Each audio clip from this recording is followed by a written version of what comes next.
determine o domínio dessa função.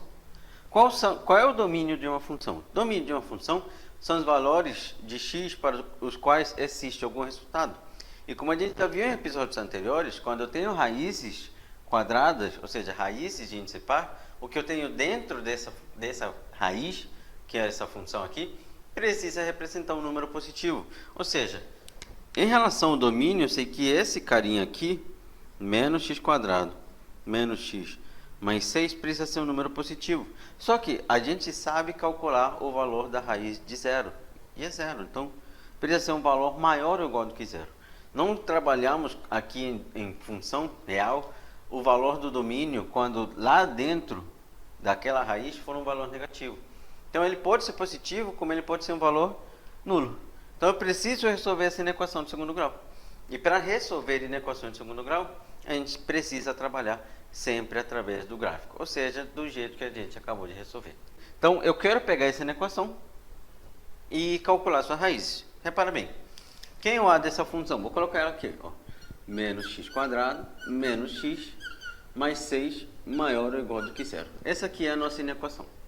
Eu quero calcular raízes, vou utilizar dessa vez a soma e produto.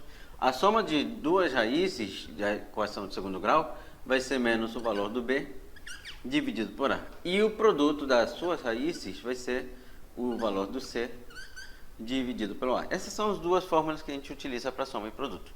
Beleza, como é que eu vou calcular? Repara bem, qual é a soma dessas duas raízes? Qual é a soma? A soma vai ser igual a menos o b, vai me dar o quê? 1.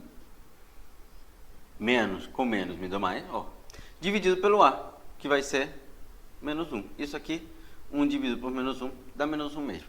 Então, qual é o produto dessas raízes? O produto vai ser o quê? O c, que é o 6, dividido pelo meu a, que é menos 1. Ou seja, o produto vai ser menos 6. Já achei a soma, já achei o produto. Agora eu preciso pensar em duas raízes x1 e x2 para os quais a soma seja menos 1 e o produto seja menos 6. Eu já trabalhei essas dicas em relação a como calcular raízes de soma e produto aqui. Onde? Lembra que é a dica que eu te dou. Eu olho somente para o produto. O produto é menos 6. Vamos pensar em dois números cujo produto seja 6. Quem pode ser? Pode ser 1 e 6 e pode ser 2 e 3. E agora eu preciso de dois números cuja soma seja menos 1. Bem, 1 e 6, 1 somado com 6 dá 7, está meio longe, né? E 1 com menos 6 vai me dar menos 5, está longe. Então 1 e 6 não pode ser. Agora, 2 e 3, se eu tentar com 2 e 3, o que vai acontecer?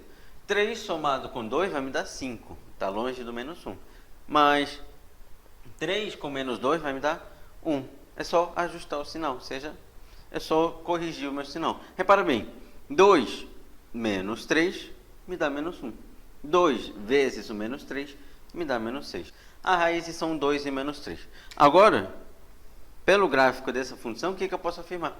Eu posso afirmar que a minha raiz menos 3 está aqui e a outra 2 se encontra nesse lugar. Sabemos que entre as raízes de uma função de segundo grau é sempre o sinal oposto do a. Então, se aqui é negativo, entre as raízes vai ser positivo. Fora daquelas raízes vai ser o mesmo sinal do a, negativo.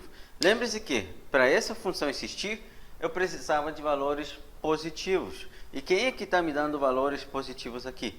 O intervalo que vai de menos 3 a 2. Portanto, o domínio dessa função, domínio da função f, vai ser os valores que começam em menos 3 e param no 2.